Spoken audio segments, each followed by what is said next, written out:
하느님과 우리의 관계가 바로 믿음인데, 하느님께서는 나를 나보다 더 잘하시고 나를 나보다 더 사랑하십니다. 기본적으로 내가 청하는 것을 하느님께서는 주고자 하신다는 거죠. 이게 가장 기본입니다. 그래서 하느님께 간절히 청하면 하느님께 주신다. 그런데 내가 청해도 받지 못한다라고 한다면 믿음에 대해 다시 한번 생각해 봐야 돼요. 하느님은 우리에게 좋은 것을 주십니다.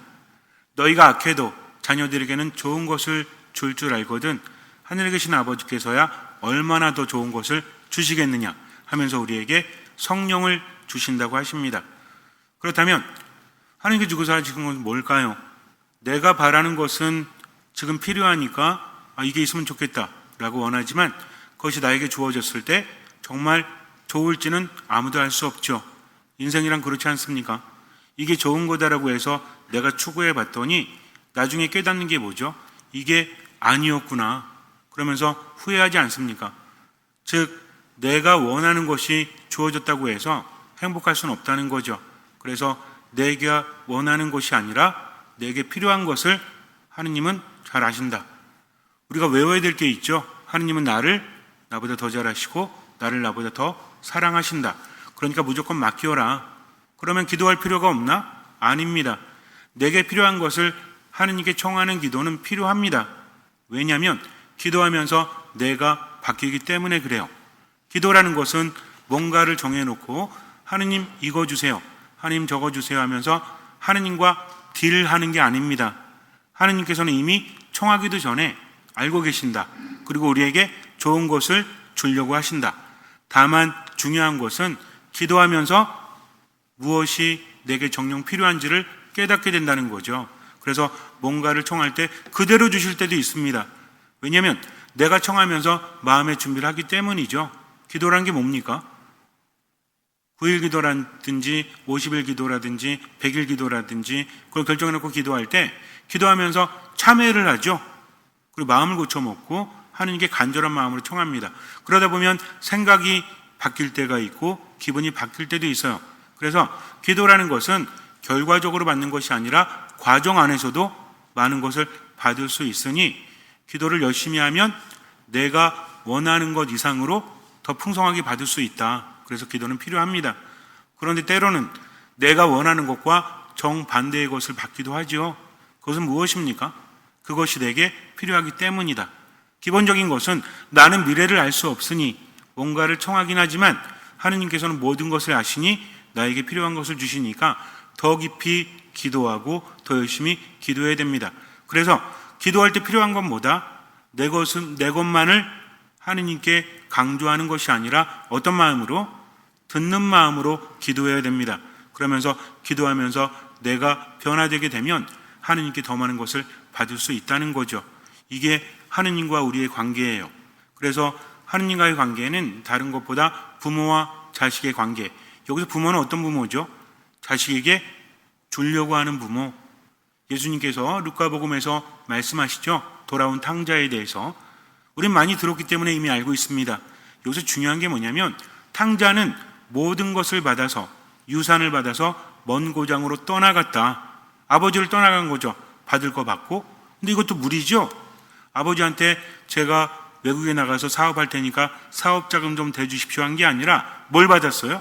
유산을 받았습니다. 유산이라는 것은 아버지가 돌아가실 때 주시는 건데 자식이 요구합니다. 이것만 봐도 이 자식은 호로 자식이죠. 효자는 아닙니다. 그리고 나서 어때? 받을 거 다 받고 나서 입 싹 씻고 먼 고장으로 떠나갑니다. 뭔 얘기죠? 더 이상 아버지의 간섭을 받기 싫다는 거죠. 그런데 아버지는 알고 있어요. 자식이 쫄딱 망할 것을. 그래도 보낼 수밖에 없죠. 지가 원하니까. 이게 하느님의 마음이라는 겁니다. 하느님께서 시키시는 대로 꼬박꼬박 잘 지킨다면 우리는 더 많이 받을 수 있어요. 근데 인간이라는 존재는 하느님의 뜻대로 살아가지 못하죠. 죄를 짓기 위해서가 아니라 이게 좋다라고 생각을 하니까. 하지만 결과적으로 죄가 된다는 겁니다. 우리가 죄에 대해서도 다시 한번 생각해 봐야 돼요. 죄란 무엇입니까? 윤리적인 죄도 있고 여러 가지 죄도 있겠지만 또 어디서는 죄가 되지만 어디서는 죄가 안 되는 것도 있죠. 나라마다 다르기도 합니다. 그런데 우리에게 있어 죄라는 것은 무엇이죠? 하느님으로부터 멀어지는 겁니다. 뭐가 멀어져요? 생각이 멀어지고 마음이 멀어지고 말과 행동이 멀어진다는 거죠. 그것이 어떤 이유가 됐든지 간에 어쨌든 하느님과 멀어지게 되면 더 이상 하느님의 은총을 받을 수 없다. 우리는 하느님 안에 머물 때 생기가 넘치죠. 생기란 중요합니다. 생기가 없다면 행복할 수 있나요? 온몸에 힘이 없고 마음에 힘이 없고 불안하고 평화를 누리지 못하는데 만난 것을 먹는다 한들 맛이 나겠습니까? 잠을 제대로 자겠습니까? 기분이 좋을 리가 없죠. 그래서 하느님 안에 머물 때 생기가 넘치고 생기가 넘치다면 어려운 일이 있다고 할지라도 이겨낼 수 있어요. 그러니까 삶 안에서 어렵고 힘든 일이 중요한 게 아니라 그것을 이겨낼 수 있는 힘이 내게 없다면 그러면 평화와 기쁨을 누릴 수 없다는 겁니다. 이 모든 것들이 무엇 때문이다? 하느님 안에 머물지 못하기 때문이다. 그래서 죄라는 것은 어쨌든 하느님 안에 머물지 않는 것, 내 선택으로 이거라는 거죠. 이걸 봐야만 제대로 기도할 수 있죠. 어쨌든 아버지는 아들이 망할 것을 알아요. 자식을 아버지, 어머니가 잘 알잖아요. 본인들은 와가지고 이번에는 성공할 수 있습니다. 아버지, 어머니 이번에 좀 도와주세요. 이번엔 정말 성공합니다. 근데 번번이 그랬잖아요. 부모는 알죠. 왜? 어릴 때부터 보아왔기 때문입니다. 그래도 부모는 어때요? 자식 편이죠. 부부간에는 어때요? 서로 사랑하고 일치하다가도 한번 님이라는 글자에 점 하나만 찍히면 마구 공격하죠? 그렇지 않습니까? 감정이 상했을 때 여러분 생각해 보세요.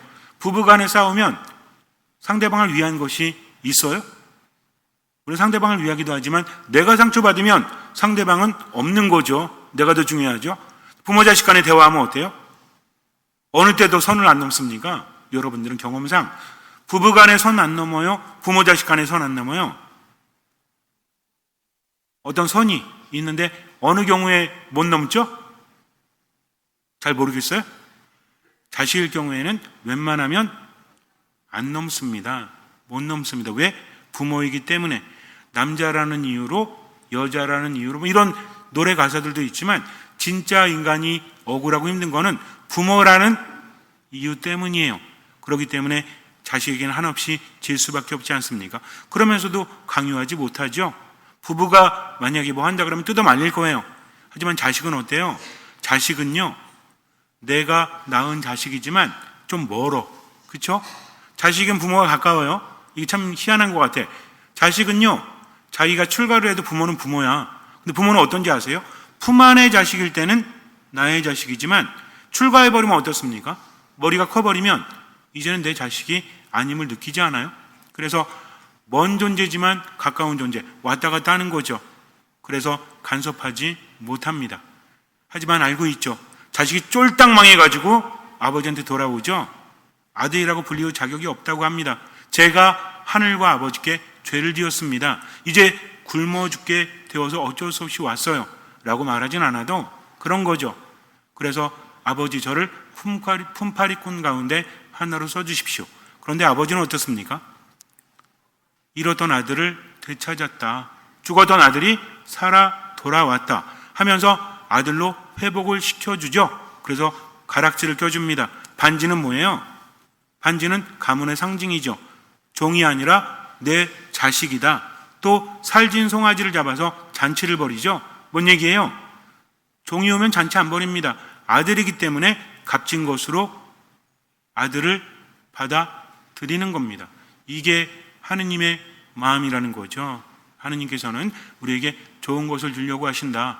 그런데 문제가 생기면 이게 무엇일까? 묵상해 봐야 돼요. 내가 기도하는데 왜 들어주지 않으실까? 누가 변해야 됩니까? 내가 변화되어야 한다는 거죠. 뭐가 변화되어야 돼요? 생각이 변하고 마음이 변하고 또 말과 행동이 변화되어야 돼요. 제가 말씀드렸습니다. 변화되어야 한다고. 변화하려고 애를 쓰기보다는 하느님을 알면 알수록 하느님의 말씀대로 세상을 살면서 체험하면 할수록 사랑하게 된다는 거죠. 그래서 하느님을 알면 사랑에 빠질 수밖에 없어요. 이분이 나와 함께 하지 않으시면 나는 살아갈 수 없다. 하느님만 계시면 나는 두려울 게 없다. 라는 체험을 하게 되면 믿음은 폭풍 성장을 합니다. 근데 믿음이 자라지 않는 건 뭐죠? 하느님을 알지도 못하면서 하느님께 청하면 준다는 것만 알고 그냥 꾸준히 청하기만 하는 거죠. 이거는 뭡니까? 간절한 바람이긴 하지만 믿음이 아니다. 믿음이란 뭐라고 그랬죠? 하느님과의 관계라고 했습니다. 믿음은 나 혼자 하는 게 아니에요. 하느님을 알고 내가 어떻게 살아가야 될지를 하느님 안에서 듣는 마음으로 살아가는 거죠. 들었으면 실천하는 겁니다. 그러면서 믿음은 자라나는 거예요. 이제 여러분들은 어디 가서도 믿음이 뭔지에 대해서 확실해야 돼요. 나름대로. 여기서 살을 덧붙이는 건 여러분들이죠. 하지만 기본적인 건 이겁니다. 믿음이라는 것은 뭔가 이루어진다 하면서 절박하게 청하는 게 믿음이 아니라 믿음은 기본적으로 뭐다? 하느님과의 관계다. 하느님을 알면 알수록 믿음은 커질 수밖에 없고 아는 것으로 그치는 것이 아니라 하느님을 신뢰하면서 그분의 말씀을 듣고 실천하는 거다. 그러면 체험이 주어지고 그 체험을 통해서 믿음은 더 자라난다는 거죠. 그렇게 되면 여러 가지가 달라지게 됩니다. 처음에 천주교 신앙인으로 살아가면서 여러 가지를 배우죠. 일단 성당이 중요하죠. 성당에 와서 미사하는 게 가장 중요합니다. 그런데 성당에 가면 있는 게 있죠. 뭐가 있어요? 성당에는 제대가 있고 또 뭐가 있죠? 신자들이 앉는 좌석이 있고 또 뭐가 있어요? 신부님이 있고 당연합니다. 또 뭐가 있죠? 성당에 가면 상징적인 게 있죠. 기본적으로 영화라든지 드라마에서도 성당 모습을 비춰줄 때 어디 비춰요? 제대를 비추고 또 어디 비춥니까? 어디 비춰요? 그죠? 십자가 비추지. 아니 이렇게 큰데 안 보이세요? 성당에 가면 그 십자가가 의미하는 게 과연 뭘까? 십자가의 의미를 깨닫는 만큼 믿음은 커질 수밖에 없다는 겁니다. 하느님을 사랑할 수밖에 없고 내 삶 안에서 힘을 얻을 수밖에 없다는 거죠. 핀란드에 한 왕이 있었습니다. 이 사람은 나라를 잘 다스렸어요. 백성들을 귀하게 여기고 나라를 부강하게 만들었어요. 근데 이 사람에게는 한 가지 고민이 있습니다. 뭐냐면 아들이 없어요. 외동딸 하나만 있습니다. 딸을 왕으로 세울 수는 없어요. 그 나라의 전통이기 때문에. 우리나라 신라 같은 경우에는 있었죠. 그래서 선덕여왕, 진덕여왕 막 있지 않습니까? 근데 이 나라는 그게 없었어요. 그래서 고민을 합니다. 어떻게 하면 이 나라를 이어서 잘 다스릴 수 있을까? 자기는 죽으면 끝나잖아요. 아무리 대단한 왕이라고 할지라도 그렇지 않습니까? 우리나라에 고구려에 대단했던 왕들이 있죠. 광개토대왕, 호태왕이라고 불리기도 하죠. 중국에서는. 어쨌든 대단하잖아. 근데 광개토왕이 대단한 이유는 뭔지 아세요? 알려진 이유는 그 아들도 대단하기 때문입니다. 아들이 누구예요? 장수왕이잖아요. 장수왕이 광개토왕비를 세웠죠. 그래서 장수왕이 없었다면 광개토왕의 업적도 알려지지 않았을 거예요. 근데 문제는 뭐야? 아무리 부강해도 왕들은 그 후손들이 대단하지 않으면 그러면 나라가 끝나버릴지도 모르죠. 조선왕조도 그렇잖아요. 훌륭한 왕들이 있죠. 어떤 왕이 있어? 특별히 우리나라에서 유명한 사람들이 있는데 이순신 장군 유명하죠? 또 누가 유명해요? 또 누가 유명하죠? 이순신 장군 유명하고 전 세계적으로 유명한 분들이 있죠. 근데 전 세계적으로 유명하지 않더라도 우리나라에서는 가장 대단한 위인이 누구냐라고 하면 이분이 1위로 뽑히죠. 누굽니까? 세종대왕이잖아요. 그런데 세종대왕에게도 아픔이 있죠. 어떤 아픔이 있습니까? 물론 전때의 이야기도 있지만 원래 세종대왕도 마지는 아니잖아요. 그러다가 어쩔 수 없이 왕이 되어버립니다. 장자뿐만 아니라 그 위에 있던 양녕대군도 좀 이상했죠? 양녕대군을 우리가 전문용어로 뭐라 그래? 도른자, 돌아버린 사람, 뭐라 그래요? 돌아이라고 하죠. 양녕대군도 좀 제정신은 아닌 것 같아요. 어쨌든 그래서 쫓겨나게 되고 세종대왕이 그 뒤를 잇지 않습니까? 세종대왕도 아픔이 많았죠. 아버지가 너무 무서웠잖아요. 아버지가 너무 대단했잖아요. 그래서 자기 장인이 죽는 것도 지켜볼 수밖에 없었던 거죠. 하지만 세종대왕에게 더 큰 고민은 뭐냐면 그때는 왕위가 약했으니까 그렇지 않습니까? 세종대왕이 왕이 되었을 때 상황이 있잖아요. 상황이 있으니까 어쩔 수 없죠. 아버지가 뒤로 물러나긴 했지만 그러나 뒤에서 큰 힘을 발휘하죠. 이때는 왕권이 약한 거예요. 하지만 나중에는 왕권이 강해지지 않습니까? 하지만 세종대왕에게도 고민이 있죠. 어쩌지 못하는 게 있어. 뭡니까? 자식이에요, 자식. 자식이 세종대왕의 자식 중에서 정말 대단한 사람이 있었습니다. 근데 이 사람은 왕위를 얼마 보존하지 못하죠. 왜? 병약해서. 중국에서도 그랬대요. 정말 대단하다라고 해서 수양대군보다 더 대단한 사람이라고 했다고 합니다. 근데 이 사람은 뭐예요? 워낙 아세요 그거? 부인복이 없어. 그래서 3명이나 죽죠? 아세요? 3명이나 죽어요. 근데 이것도 참 웃겨. 왜? 첫 번째는 뭐 어떻게, 두 번째는 동성애자도 있고 막 그랬잖아요. 그러니까는 세종대왕이 볼 때 어때? 며느리라고 들어온 애들이 다 이상한 거야. 근데 밖에서 보세요. 시집만 보내면 죽네? 그러면은 귀족이라고 불리우는 양반 가문에서 보내겠습니까? 내 딸 보냈다가 죽을지도 모르는데. 그러니까 여러모로 힘들어. 되게 잘생겼대요. 무력도 되게 셌다고 합니다. 공부만 잘한 게 아니라 문무를 겸비한 거지. 문제는 뭐야? 병약해. 그래서 세종대왕이 걱정이 되는 거예요. 이건 내가 먼저 죽을지 얘가 먼저 죽을지 모르겠는 거지. 그래가지고 어떻게 합니까? 고민하잖아요. 그래서 아들이 아플 때 찾아갔더니 아들이 일어나질 못해. 아버지가 왔는데 아바마마 죄송합니다. 제가 일어나서 아바마마를 맞이해야 되는데 아니다. 어여 건강해져라 라고 합니다. 그런데 세종대왕이 죽고 나서 왕위에 올랐는데 얼마 가지 못하죠. 이때부터 비극이 시작됩니다. 그 아들이 누구예요? 단종이잖아요. 만약에 아버지가, 단종은요 왕이 됐을 때 엄마도 없어. 낳다가 죽었거든. 아버지도 돌아가셨죠? 그럼 이제 뇌석이 뭐가 있어? 어린데 그때 이제 나타난 존재가 누구예요? 수양대군. 참 안타깝지 않습니까? 그러니까 이게 임금들의 걱정은 뭐냐면 본인이 잘하면 뭐예요? 이게 제대로 이어져야 되기 때문입니다. 그러면 어떤 존재가 왕이 되어야 되죠? 지혜로운 존재, 내 뒤를 이어서 지혜로운 사람이 왕위를 이어야 되는데 아들도 없어. 외동딸만 있는 거죠. 고민합니다. 그렇다면 이 나라를 지키기 위해서 우리 보통 드라마 같은 거 보면 뭐라고 합니까? 종묘 사직을 위해서 어떻게 해야 될까 고민해서 파격적인 조건을 겁니다. 신분에 상관없이 시험을 통과하는 자를 내 딸의 남편으로 맞아들이겠다. 온 나라가 난리가 났습니다. 왜?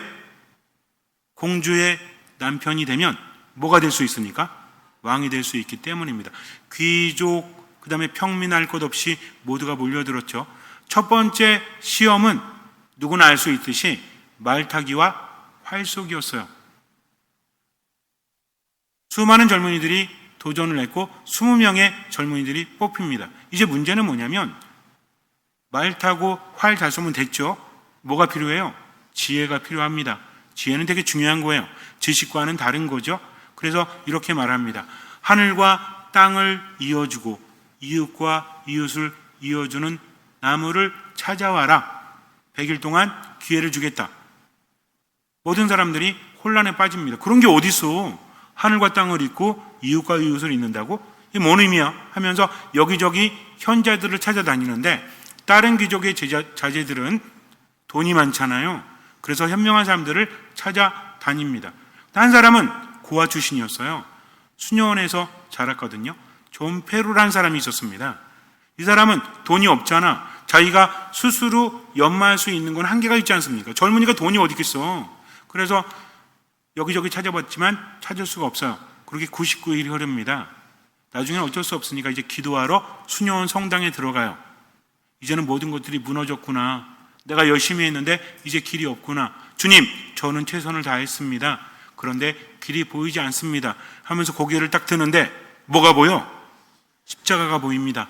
그때 깨닫게 돼요. 아, 이거였구나. 내가 왜 알지를 못했지. 평생을 주님을 섬긴다고 했는데 왜 십자가를 알아보지 못했을까 하면서 왕에게 달려갑니다. 누가 뽑혔을까요? 제가 이렇게 이야기했으면 당연히 존 페루가 뽑혔겠죠.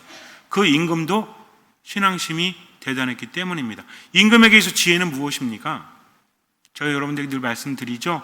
세상을 살면서도 지혜로운 사람이 되어야 한다 하면서 머리는 모처럼 뱀처럼, 가슴은 모처럼 비둘기처럼. 근데 이게 거꾸로 되면 안 된다고 그랬죠. 예수님 뭐라고 하셨어요? 뱀처럼 지혜롭고 뱀처럼 슬기롭고 비둘기처럼 순박해라, 온순해라 라고 말씀하셨잖아요. 그러니까 이게 거꾸로 되면 안 된다. 그래서 머리는 비둘기처럼 가슴은 뱀처럼. 그럼 뭐예요? 세대가리지. 그리고 가슴은 뭐예요? 사악한 거지. 이러면 안 된다고 했습니다. 그래서 그럼 어떻게 하면 정말 지혜로운 사람이 될 수 있을까요? 수학 공식을 달달 외워야 돼요? 미적분 잘 풀어야 돼요? 아니면 영어 문법을 줄줄 외워야 돼요? 아니면 8개국어를 해야 됩니까? 아니죠. 지혜란 무엇입니까? 그렇죠. 지혜 모르시면 안 돼요. 우리 본당 신자들은. 지혜가 뭐죠? 듣는 마음이에요. 홀로 지혜로운 것이 아니라 하느님과 연결되어 있을 때 우리는 지혜를 얻을 수 있다. 그래서 세상에서 가장 지혜로웠던 사람이 누구죠? 솔로몬입니다. 솔로몬이 왜 지혜로웠어요? 원래도 똑똑했죠. 근데 결정적인 사건이 있었죠. 하느님께 무엇을 청합니까?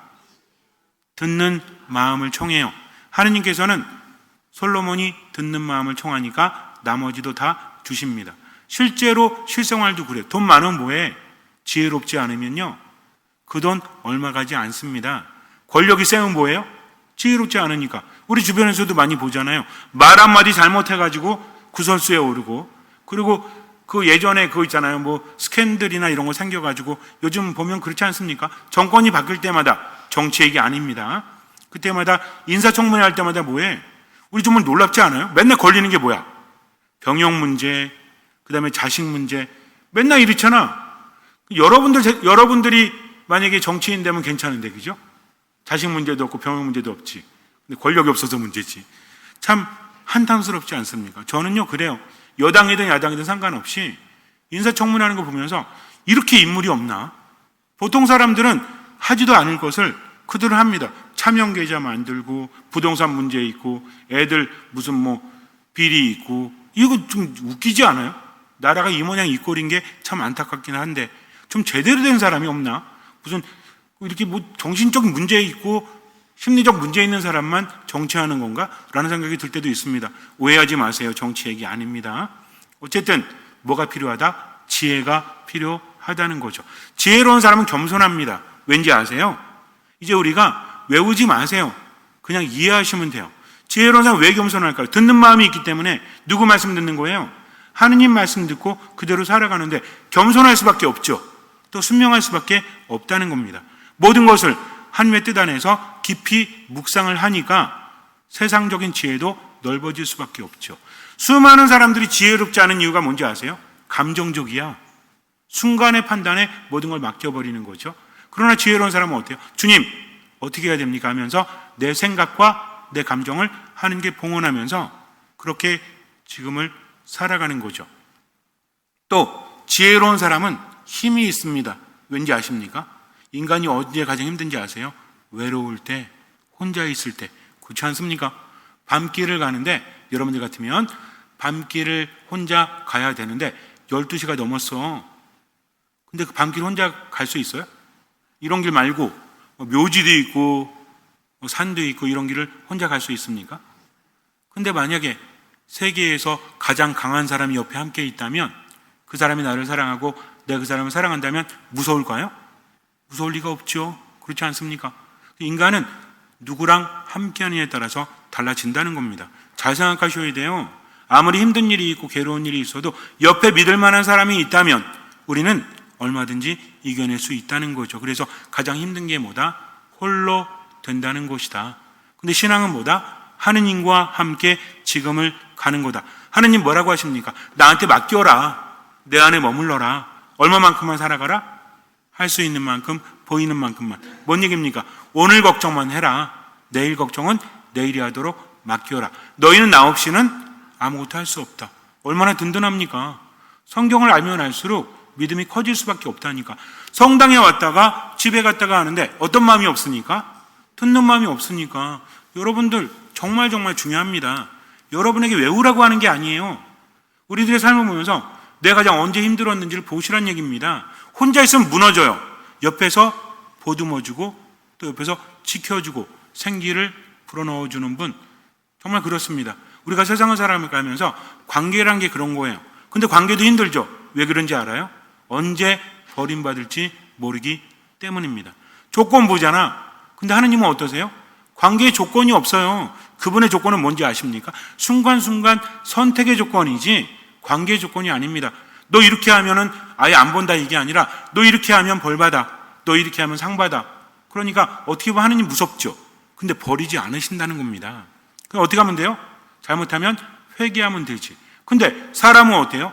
아무리 사랑하는 사람이라고 할지라도 선이라는 게 있잖아. 이 선을 넘어서게 되면 더 이상 받아주지 않지 않습니까? 이게 사람이기 때문에 그래요. 근데 하느님은 그렇지 않다. 그러니 중요한 건 뭐다? 하느님 안에 머물 때 우리는 힘을 받을 수 있고 치유받을 수 있고 또 지혜가 생겨난다는 거죠. 이렇게 지혜가 생긴 사람은요, 세상을 다르게 봅니다. 지혜가 있는 사람은요, 그냥 보지 않아요. 꿰뚫는 게 있다라고 하죠. 그래서 요한복음이 지혜가 가득하다고 하죠. 다른 복음도 마찬가지지만 요한복음을 상징하는 동물이 있죠. 누구예요? 새야, 새. 비둘기는 아니겠지. 참새도 아니겠죠. 새 그러면 좀 대단한 새 있잖아요. 멀리 보는 새. 뭐 태양을 바라본다라고도 하죠. 이게 뭐예요? 매 말고 독수리라고 하죠. 독수리는 먼 곳을 잘 보고 직시한다고, 태양도 직시한다고 하죠. 뭡니까? 있는 그대로가 아니라 꿰뚫어 볼 수 있는 지혜가 있다는, 우리도 마찬가지입니다. 세상을 살면서요, 감정에 빠지지 않으려면 멀리 내다볼 수 있어야 한다. 하느님께서 그것을 우리에게 알려주신다는 거죠. 이게 지혜입니다. 그러면 성당에 올 때도요, 맨날 똑같이 보는 게 다르게 보일 수밖에 없어요. 제대가 얼마나 중요한지, 십자가가 얼마나 중요한지를 알 수 있다는 거죠. 그렇다면 제가 여러분께 말씀드린 옛날 이야기, 하늘과 땅을 이어주고 이웃과 이웃을 이어준다는 것을 어떻게 묵상해야 될까요? 인간의 삶이란 게 무엇입니까? 아무리 노력해도 결국은 죽을 존재다. 그건 뭐죠? 더 이상 하늘로 올라가지 못하고 땅에 머물다가 땅에 묻히는 거잖아요. 단순히 육신만 죽는 게 아니라 영혼도 정신도 그럴 수밖에 없다. 그런데 하늘로 올라갈 수 있습니까? 인간은 날아갈 수 없죠. 뭐 비행기 타고 날 수는 있겠지만 한계가 있지 않습니까? 의미상 다른 거죠. 하늘이란 공간은 뭐예요? 하늘나라 가가지고 달 옆에, 화성 옆에 찾으니까 하느님 계십니까? 이런 의미가 아니죠. 하늘은 상징적인 의미죠. 하느님 나라입니다. 이 땅은 뭐예요? 하느님 나라와 분리된 나라, 들어갈 수 없는 나라. 근데 이것을 이어준 분이 누구죠? 예수 그리스도라는 거죠. 예수님 뭐라고 하십니까? 나를 통하지 않고는 아무도 아버지께 갈 수 없다. 나를 본 것은 아버지를 뵌 것이요, 나를 만난 것은 아버지를 만난 거다. 즉 예수님은 어떤 분이시죠? 하늘과 땅을 이어주시는 분입니다. 또 예수님은 어떤 분이십니까? 사람과 사람을 이어주신다는 거죠. 어떻게 함으로써? 십자가 위에서 돌아가심으로써. 그러니까 십자가 자체가 대단한 게 아니라 십자가 위에 있는 예수님이 대단한 겁니다. 십자나무는요, 하늘과 땅을 이어주지 못해요. 십자나무는 이웃과 이웃을 이어주지 못해요. 근데 누가 함께 하십니까? 십자가 위에 예수님께서 당신의 죽음으로 모든 것을 연결시켜 주셨다는 거죠. 그래서 예수님께서 십자가에서 돌아가실 때 성전 무엇이 쫙 갈라집니다. 성전에 가면 지성소가 있어요. 아무나 들어갈 수 없습니다. 하느님께서 계신 곳이거든요. 여기 약속의 기회가 모셔져 있죠. 거기 뭐가 쳐져 있어요? 휘장이 쳐져 있습니다. 뭔 얘기 안 보이는 거죠? 근데 이게 갈라졌대요. 뭔 얘기죠? 이제 더 이상 가로막고 있는 것이 사라졌다. 예수님의 죽음 때문에 인간이 하느님과 연결이 되었다는 거죠. 근데 중요한 게 있습니다. 길이 놓여져도 어떻게 해야 돼요? 가야 돼요. 길만 있다고 되는 게 아니잖아요. 길이 있으면 그 길을 가야 하는 거죠. 이 정도의 수고로움을 우리가 하지 않는다면 결코 갈 수 없다는 겁니다. 예수님 뭐라고 하십니까? 내가 엄청난 십자가를 줬으니 너희는 너희들의 십자가를 져라. 내 십자가를 진다는 건 무엇입니까? 길이 있기 때문에 그 길을 갈 수 있는 수고로움, 이 정도라는 거죠. 그래서 십자가란 무엇이다? 이미 예수님께서 길을 놓아주셨으니 우리도 십자가를 지고 가면 된다. 이게 믿음이에요. 하느님 어떻게 믿어야 돼요? 그냥 뭔가 필요하면 기도만 하고 행하지 않는다? 이건 속으로움 아니잖아요. 하느님께 기도했다면 어떻게 해야 돼요? 하나님의 뜻대로 지금을 살아가야 되는 겁니다. 하느님께 원하는 것은 많은데 사랑도 안 해. 이기적으로 살아. 미사도 봉헌 안 해. 기도도 안 해. 말씀 묵상도 안 해. 이건 뭡니까? 이거는 그 길을 가지 않는 거죠. 길을 간다는 건 뭐죠? 내가 할 수 있는 만큼, 보이는 만큼 누구의 뜻대로? 하나님의 뜻대로 무엇을? 생각을, 기분을, 말과 행동을 하나님의 뜻대로 언제? 지금 살아가는 것. 얼마만큼? 할 수 있는 만큼, 보이는 만큼, 나머지는 맡기는 거죠. 그렇다면 하늘과 땅은 이렇게 이어지겠죠. 하나님의 뜻대로. 이웃은요? 내 가족들, 함께하는 사람들 어떻게 대합니까? 내가 고통스럽다고 할지라도 누구 바라보면서? 하느님 바라보면서 베풀고 참아주고 용서하고 인내하고. 근데 우리 어때요? 감정적으로 화나면 화나는 대로, 미우면 미운 대로, 짜증나면 짜증나는 대로 그렇게 인간관계하면서 성당에만 나온다고 믿음이 있나요? 아닙니다. 믿음은 뭡니까? 십자가를 지는 겁니다. 주님을 신뢰하면서 어떻게? 할 수 있는 만큼, 보이는 만큼 하느님을 사랑하고 이웃을 사랑하는 것이 무엇이다? 이게 바로 십자가다. 이런 사람이야말로 누굴 바라보는 겁니까? 십자가가 아니라 십자가에 계신 예수님 바라보면서 예수님의 말씀대로 살아가는 거죠. 이미 예수님의 십자가는 높이 올려졌어요. 그를 바라보는 사람마다 구원을 얻는다. 영원한 생명을 얻는다라고 하죠. 우리도 어떻게 해야 돼요? 바라봐야 돼요. 어떤 마음으로? 듣는 마음으로. 그냥 바라보는 게 아니라 무엇으로? 마음으로. 그러면서 뭐라고 합니까? 주님, 당신께서 십자가를 지고 가셨듯이, 그래서 나에게 구원의 길을 열어주셨듯이 그 길을 저도 가겠습니다. 누구의 십자가를? 내 십자가를 지고 힘들고 괴로워도 내 생각과 내 기분과 내 말과 행동을 당신의 뜻대로 할 수 있는 만큼, 보이는 만큼 지고 가겠습니다. 나머지는 맡기겠습니다. 그때부터 믿음은 자라나고 또 기적이 일어납니다. 그래서 우리들의 믿음은 어떤 믿음이다? 십자가 믿음이다. 십자가 신앙이다.